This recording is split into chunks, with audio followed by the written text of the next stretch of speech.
Túto reláciu vám prinášajú generálny reklamný partner Riversend, ťažba a spracovanie prírodného kameniva, hlavný reklamný partner RB Trade a reklamní partneri. So slovenským Aries Racing tímom sme sa naposledy videli na poriadne upršanej Pezinskej Babe. Teraz sa spoločne pozrieme na to, ako sa Aries Racing tímu a jeho jazdcom darilo na ďalších podujatiach. Seriál Dynamax Medzinárodné majstrovstvá Slovenska pretekov automobilov do vrchu 2025 pokračoval podujatím Autopola Jankov Vršok. A zdá sa, že ako sa hovorí, raz sa všetko na dobre obráti začalo platiť na Jankovom Vršku aj v prípade Martina Juhása a Aries Racing tímu. Po nezdaroch v Čiernom Balogu a na Pezinskej Babe Martin Juhás v rámci podujatia Autopola Jankov Vršok 2025 nenašiel premožiteľa a jednoznačne ovládol absolútne poradie oboch pretekárskych dní. Martin už na Pezinskej Babe spomínal, že sa mu po veľmi dlhej dobe podarilo zakúpiť nové suché pneumatiky. Boli síce o niečo nižšie, ale auto vedel nastaviť na tento rozmer a tešil sa, ako ich vyskúša. Žiaľ, na Pezinskej Babe, ako všetci dobre vieme, lialo ako z krhle. Na Jankovom Vršku ich síce vyskúšal, ale kvôli inému rozmeru musel zase laborovať s nastavením formuly Lola B03. Bolo teplo samozrejme, bojovali sme aj s tým obrovským teplom, asfalt bol prehriatý. Konečne máme síce nové gumy, jak hovorím ešte raz konečne, ale iný rozmer. Takže teraz zase odznova hľadáme nastavenie toho auta. Z jazdy na jazdu sme zrýchlovali samozrejme, takže niekam sa posúvame. Ale ešte na nás najlepší čas, nám niečo chýba. V nedeľu sa Martinovi Juhásovi podarilo dosahované časy ešte vylepšiť a po zásluhe aj preteky opäť absolútne vyhral. Z kopcov sa Aries Racing Team presťahoval po dlhšom čase zase na preteky automobilov na okruhu, a to hneď na veľkú cenu Slovenskej republiky, ktorá sa konala na domácom okruhu Slovakia Ring. Tento okruh berú obaja jazdci Aries Racing Teamu, čiže Rudo Beňo a Rišo Gonda, za svoju domácu trať. Obaja majú asi práve tu najazdených najviac kilometrov a tunajšiu trať poznajú ako svoje vlastné topánky. Samozrejme v hlavnej úlohe aj teraz účinkovalo vozidlo BMW M4 GT3, na ktorého príprave sa veľkou mierou podieľa Schenkers Motorsport. Veľká cena Slovenskej republiky na Slovakia Ringu dopadla presne tak, ako mala, no veľa nechýbalo a mohla sa skončiť presne opačne. No, stalo se, co se nemělo stát. Místo středečního testování v našem track day jsme už v druhé jízdě přišli o turba, a protože ty turba se vysypaly směrem do motoru, bylo riskantní měnit pouze turba a neměli jsme moc času, takže jsme sadili na jednu kartu na výměnu motoru. Nebylo ovšem jednoduchého sehnat, bylo potřeba prvně přes nějaké kontakty v BMW domluvit celou tu akci, vyslat kurýra z Mnichova na Slovakia Ring, ten přijel ve čtvrtek večer v 19 hodin. No, o půl druhé ráno už jsme vrčeli, takže se povedlo všechno na poprvé a bez nějakého velkého tréninku a zkoušení jsme nastoupili v podstatě na kvalifikace na Endurance, kterou kluci zvládli výborně, jedeme dneska z druhé řady. Ako nám práve Robo Schenkers povedal, po výmene motora všetko fungovalo na 100% a Rudo Beňo v kvalifikácii dojazdil na 3. mieste v triede GT3. V samotných šprintových pretekoch to bolo ešte lepšie, keď sa v sobotu postavil na druhý stupienok pre víťazov a v nedeľu mu patrilo dokonca víťazstvo v triede GT3. Ja som veľmi rád, natrénovali sme to a odzrkadlilo sa to časmi, umiestnením. Veľká spokojnosť. V sobotu podvečer boli plánované na Slovakia Ringu aj vytrvalostné preteky Endurance. Tu štartoval Aries Racing Team z druhého radu na rošte, pričom sa Richardovi Gondovi, ktorý preteky rozbiehal, podarilo hneď po štarte zaradiť na 3. priečku. Veľmi som si to užil, som sa trošku spotil po dlhej dobe. Bola to previerka, lebo v podstate za nami na štarte boli GTX autá, čo sú v podstate upravené GT3, takže bolo dôležité ich nechať za sebou, aby nás ďalej nespomalovali a mohli sme ísť si akoby svoje preteky. V podstate pred nami takisto boli autá nie našej konkurencie, ale chceli sme byť čo najviac v hre. Inak perfektne urobené auto na to, že sme začínali víkend s výmenou motora. Všetko funguje, dobrí sme k pneumatikám, s Rudom pracujeme veľmi na technike jazdy, aby sme si boli ako dvojica, čo najpodobnejší. Po výbornom výkone, v ktorom pokračoval aj Rudo Beňo, jazdiaci druhú polovicu pretekov, v cieli nakoniec patrilo dvojici jazdcov Aries Racing Teamu víťazstvo v kategórii GT3, ale aj druhé miesto absolútneho poradia. Klamal by som, keby som povedal, že to nebolo v pláne, takže bolo to presne takto v pláne. Tá stratégia sa navrhla na začiatku a vyšla nám. Sme na to pyšní, spokojní a odchádzame druhý abs a prvý v triede. Bolo to také už náročné ku koncu, predsa len 6 hodín potom safety car, jeden vyletel, druhý vyletel, tretí vyletel. Ako bolo to také na hrane. Menili sa podmienky, gumy dropli, ale super. Spokojný s víkendom bol aj šéf Aries Racing týmu Pavol Cireň. Ja som úplne milo úžasnutý, čo chalani predviedli dnešný deň, aj v šprinte a hlavne v endurance, kde sme vybojovali absolútne druhé miesto a prvé miesto v triede GT3, čiže veľká vďaka celému týmu, všetci, čo sa na tom spolupodielajú a klobúk dole pred všetkými a ďakujem za tento úspech. Aries Racing Team pomaly, ale o to presvedčivejšie rozširuje svoje pôsobenie v motoristickom športe a to nie iba medzi dospelákmi, ale vďaka Martinovi Juhásovi a jeho synovi Maťkovi sa venuje aj mládeži v midikárovom športe. Za mňa ten zárodkový začiatok je to úplná pecka, lebo nemôžem sa spoliehať na ten motor. Hej. Ak som urobil chybu, tak som spravil chybu na celú tú jazdu, ten motor, ten výkon ma nezachráni. Takže ten cit, čo to dá tým deťom, je niečo neskutočné, ako ho potom môžu využívať ďalej v tých disciplínach, kde sa už jazdí s motorom. Hej. Lebo tu musí presne vyrátať brzdný bod, presne musí vyrátať, akou rýchlosťou zatočiť na tie bojky. Jednoducho nemôže sa na ten motor spoliehať, musí sa spoliehať len na tú gravitáciu a na ten svoj pocit. A ten pocit tu natrénuje najlepšie, bez toho motora. Za mňa špica, pre tie malé deti úplná špica. V minikárovom športe sa pretekov zúčastňujú deti už od 4 či 5 rokov života. Nie je to podľa Martina Juhása, 5-násobného slovenského absolútneho majstra v pretekoch automobilov do vrchu skoro? Určite, ak tie deti nie sú ešte že moc hravé, ale už aj niečo vnímajú, tak určite čím skorej treba začať. My sme začali až v 8 rokoch, teraz to ľutujem, lebo keby sme začali v tých 4, tak už sme dneska niekde úplne inde. A po minikárach nabral Aries Racing Team smer opäť do disciplíny preteky automobilov do vrchu.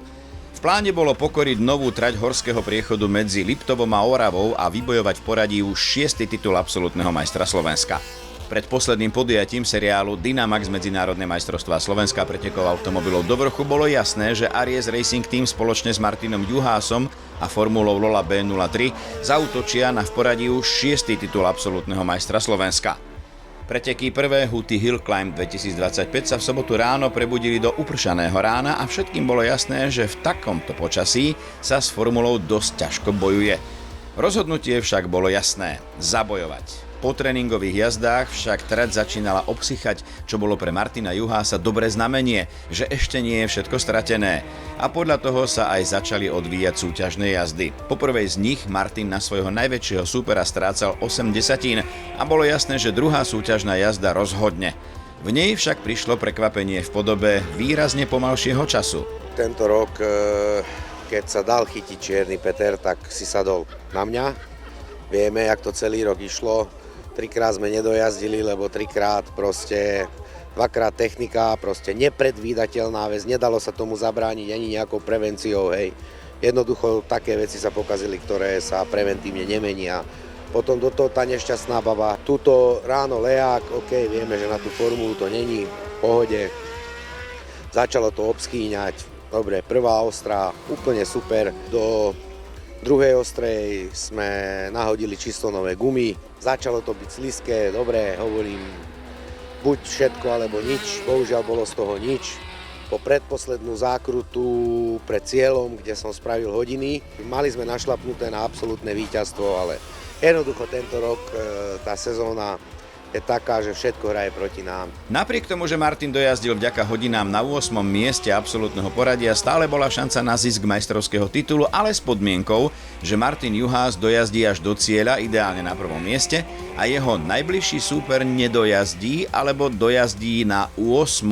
či horšom mieste. Martin nakoniec preteky vďaka výborným 2 jazdám na suchej a slnkom zaliatej trati vyhral absolútne, ale jeho súper dojazdil v tesnom závese za ním. Ten výsledok som potreboval na včera, ale vyššia moc túto sezónu ide proti mne.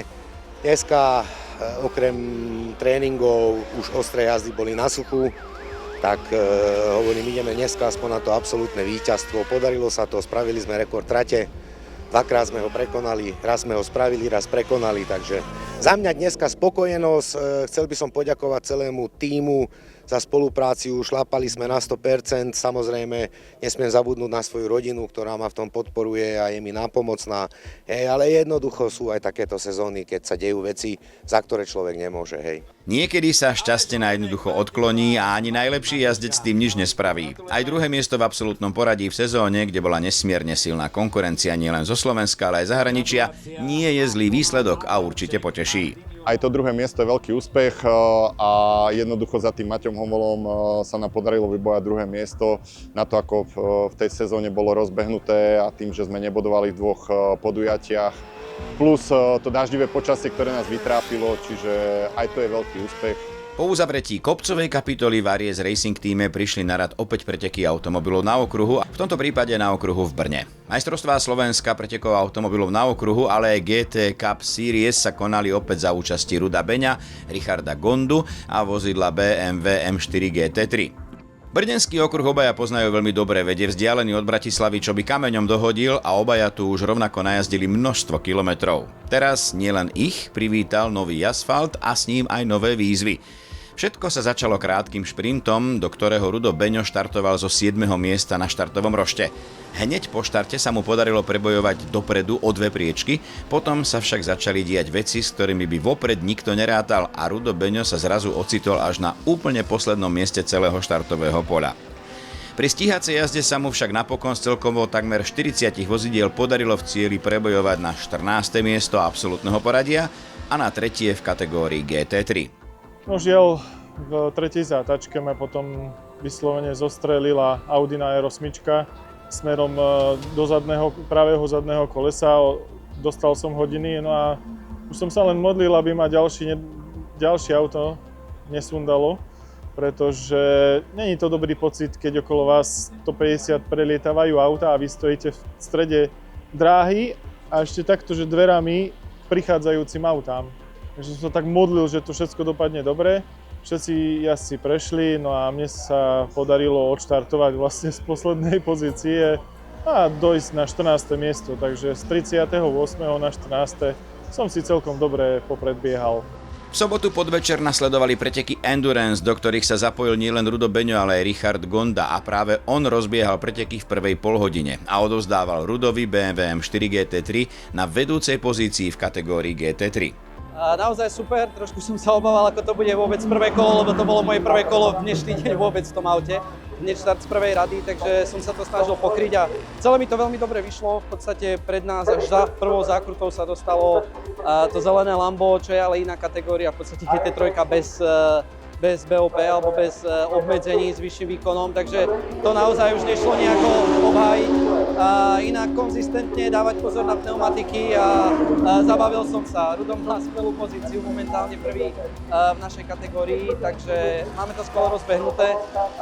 Držím palce Rudovi, nech už to žiadne safety cary alebo jazdecké chyby nepokazia. Po výmene jazdcov Rudo jazdil ešte dlho na vedúcej priečke, žiaľ, 3 kolá pred koncom sa prepadol na druhé miesto v kategórii GT3. Brno-Masarykov okruh Endurance Race zhodnotím ako veľmi dobrý výsledok, napriek tomu, že Rišo prišiel o cenný vybudovaný čas, ktorý získal pre náš tím, tak safety car to vlastne stiahol, dá sa povedať, že na nulu. V pitstope perfektne naplánované, načasované, výmena prebehla podľa plánu, štart a išiel som si svoje. Predposledné podujatie sezóny pokračovalo aj v nedeľu, keď boli naplánované druhé šprintové preteky, v ktorých Rudo Beňo obsadil v kategórii GT3 prvé miesto a v celkovom poradí prišiel na 4. mieste. Víkend na Masarykovom okruhu nám dopadol na výbornú. Chalani splnili očakávania, také túžby a priania celého tímu, na ktorom intenzívne pracovali. Dnes sme sa spoločne pozreli na ďalších 5 podujatí, ktoré slovenský Aries Racing Team a jeho jazdci absolvovali. Koniec sezóny sa síce už pomaly, ale o to istejšie približuje, no v Aries Racing Teame je naplánované ešte množstvo podujatí a s nimi spojené aj práce a príprav, ako ich čo najlepšie zvládnuť. Aj preto sa ešte s Aries Racing Teamom na dobro nelúčime a v tohtoročnej sezóne sa ešte určite uvidíme. Zatiaľ dovidenia. Túto reláciu vám priniesli generálny reklamný partner Riversend, ťažba a spracovanie prírodného kameniva, hlavný reklamný partner RB Trade a reklamní partneri.